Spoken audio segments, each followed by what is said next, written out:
Welcome back to Random History. I'm your navigator as we explore the little-known events and people that make history such an amazing subject. The events I delve into are probably not the ones you learned about in school. These are the ones that when you do hear about them, you're likely to think that they could not possibly be real. But they are. Apple TV is currently running a miniseries called Masters of the Air. The program depicts the exploits of the 100th Bomb Group of the 8th Air Force. It's also known as the Bloody 100th. This all occurred during World War II. I've watched several of the episodes of the series, and the flying and action sequences are amazing. However, as with most drama series like this, some artistic license is taken with the historical aspects of the events depicted. Today, I hope to give a more accurate account of the events. For our true hero today, I'd like to present one of the squadron commanders of the Bloody 100th. The Bloody 100th Bomb Group, officially known as the 100th Bombardment Group Heavy, was one of the most storied and tragic units of the U.S. Army Air Forces during World War II. Assigned to the 8th Air Force, the group gained its nickname due to the extraordinary losses it sustained while flying missions over Nazi-occupied Europe. From its formation in 1942 to the end of the war in 1945, the 100th Bomb Group played a pivotal role in the Allied strategic bombing campaign, and its reputation is intertwined with both incredible acts of heroism and heartbreaking losses. The 100th Bomb Group was formed on 1 June 1942 at the Orlando Army Air Base in Florida. It consisted of 4 squadrons, the 349th, 350th, 351st, and the 418th Bomb Squadrons.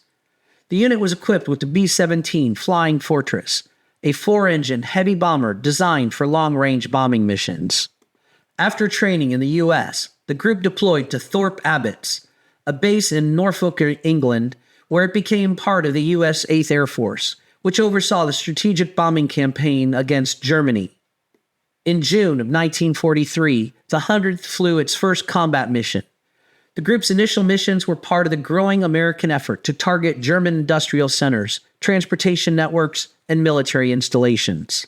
The B-17s typically flew in large formations designed to provide mutual defensive firepower against enemy fighters. However, the missions were fraught with danger. Luftwaffe fighters, flak from German anti-aircraft guns, all claimed heavy tolls on bomber crews. The nickname, Bloody 100th, originated from the devastating losses the group suffered on multiple missions, particularly in late 1943. One of the most significant and tragic events occurred during the infamous raids on the German cities of Münster and Bremen in October of that year. These raids were part of the Allied push to cripple Germany's industrial output and its ability to wage war. But the costs were very high. On 10 October 1943, the 100th Bomb Group participated in a mission to bomb Münster, a city in northwestern Germany. The mission turned into a disaster for the group. The 100th lost 12 of its 13 B-17s, a catastrophic 92% casualty rate for the day.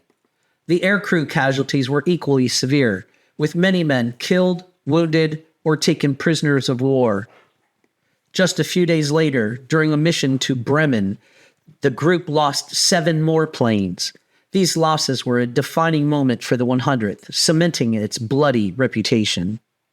Throughout the war, the 100th Bomb Group would sustain one of the highest loss rates among American bomber groups in the 8th Air Force. Its casualty rate became a point of both tragedy and grim pride. The men of the group knew that they were flying some of the most dangerous missions of the war, and each sortie into the skies over Germany meant they could be facing their last. One of the most significant operations in which the 100th participated was the Schweinfurt raids. Schweinfurt, located in Bavaria, was a crucial center for ball bearing production, an essential component in the manufacture of German tanks, aircraft, and other war machinery. The Allies reasoned that destroying these factories would cripple the German war effort. However, the raids on Schweinfurt were among the deadliest for American bombers. On 14 October 1943, the 100th Bomb Group took part in the second raid on Schweinfurt, a mission that became known as Black Thursday due to the staggering losses suffered by the 8th Air Force. Over 60 bombers were lost that day. and the 100th lost 5 of its aircraft. The operation highlighted the extreme dangers of daylight precision bombing, particularly when bombers had to fly without the protection of long-range fighter escorts. The Luftwaffe capitalized on these vulnerabilities, and the American bombers faced a relentless onslaught of enemy fighters and anti-aircraft fire. The losses sustained on these Schweinfurt raids were emblematic of the wider struggles faced by the strategic bombing campaign in its early stages. It wasn't until the introduction of the P-51 Mustang fighter, with its extended range, that American bombers received the escort protection they desperately needed to reduce their losses. Life for the airmen of the 100th Bomb Group was harsh and perilous. The air crews flew at high altitudes, often at over 25,000 feet, where temperatures could plummet to below minus 50 degrees Fahrenheit. The bombers were unpressurized, and the men had to wear oxygen masks and heavy clothing to protect themselves from the freezing cold. Despite these precautions, frostbite and hypoxia were constant dangers. The psychological toll on the men was immense. Each mission carried the ever-present risk of death or capture. Luftwaffe fighters and flak batteries were a constant threat, and many planes returned to base with massive holes from enemy fire. The B-17s, though known for their durability, were not invincible. Airmen who survived crash or bailout often find themselves behind enemy lines and were either killed or taken prisoner. Prisoners of war faced years of internment in German prison camps under harsh conditions, though some did manage to escape and rejoin Allied forces. Despite these dangers, the camaraderie and sense of duty among the men of the 100th were strong. The group developed its own unique culture and sense of identity. Each bomber crew gave their planes distinctive names, often with cartoonish or risque nose art, such as Hang the Expense, Royal Flush, and the Big Ass Bird. These symbols of individuality and bravado helped the men cope with the grim realities of war. Amid the heavy losses and grueling conditions, the 100th Bomb Group also saw extraordinary acts of heroism. Many of the group's members were awarded medals for their bravery and leadership under fire. One such hero was Robert Rosenthal, a pilot who became one of the group's most famous figures. Rosenthal flew 52 missions, an extraordinary number given the standard tour of duty was 25. He was awarded the Distinguished Service Cross, Silver Star, and multiple Distinguished Flying Crosses for his actions. Rosenthal's most famous mission occurred on 3 February 1945 when he led a bombing raid on Berlin.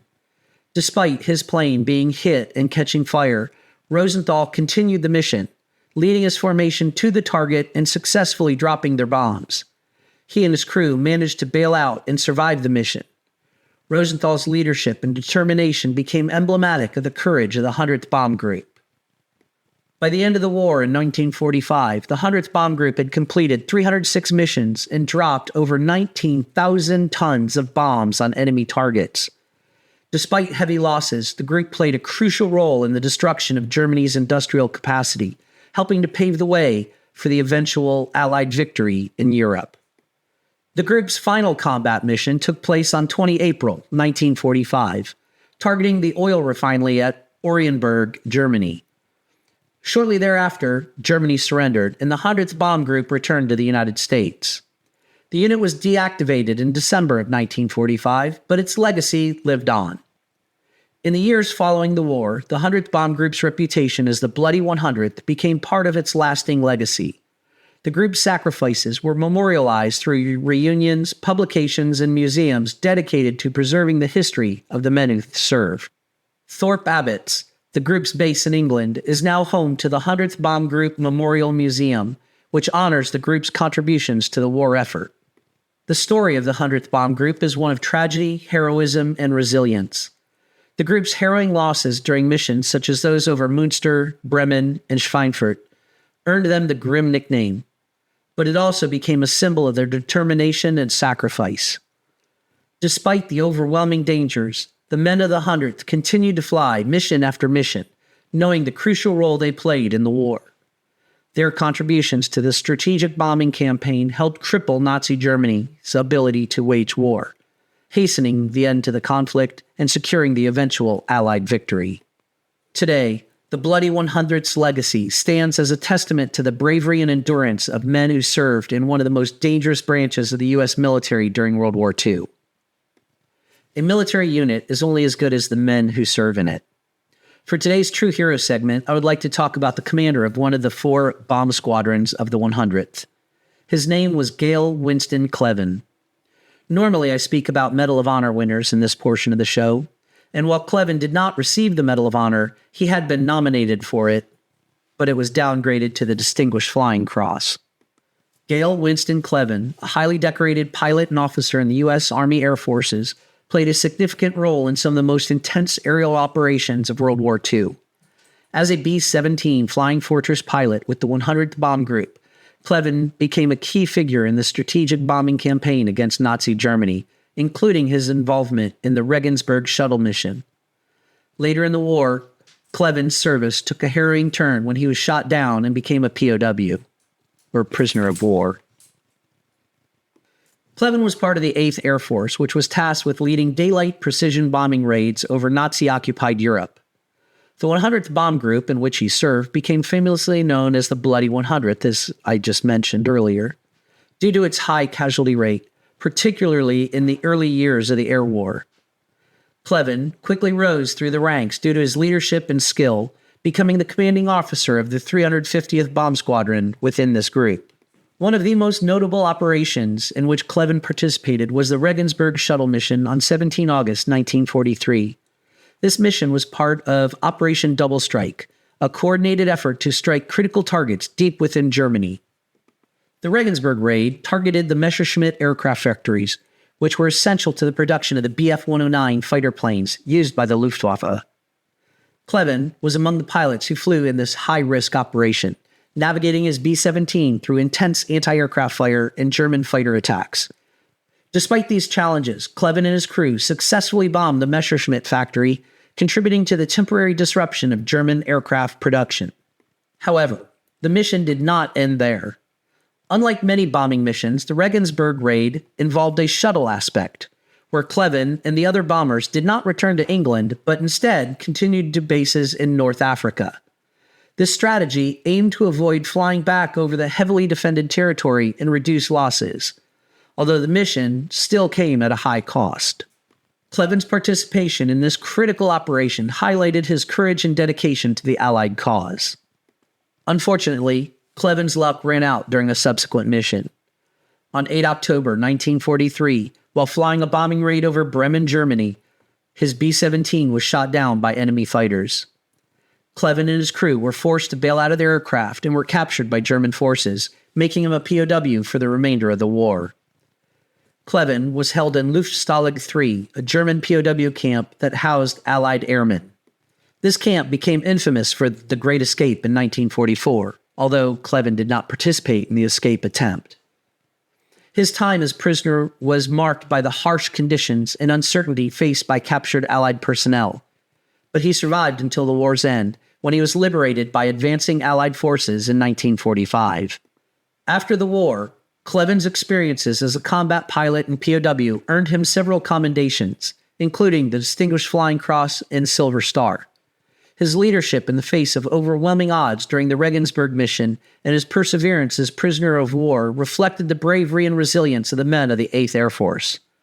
Cleven continued to serve in the Air Force after the war, retiring with the rank of colonel. Gale Winston Cleven's actions in World War II, particularly his role in the strategic bombing campaign and his experiences as a POW, represent the immense sacrifices made by American airmen during the conflict. His legacy is one of bravery, leadership, and commitment to the Allied victory over Nazi Germany. The dedication and sacrifice these men and women that I bring up during these True Heroes segments is inspiring. I really wish more and more people would recognize what a true hero is. Again, it's not some pop star or sports figure. It is someone who's willing to put their life on the line and risk everything for our way of life.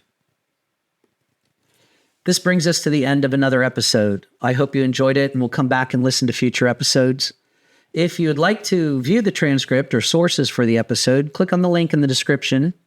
You can also make suggestions for future topics by clicking that same link. Until next time, make some history of your own. Navigator out.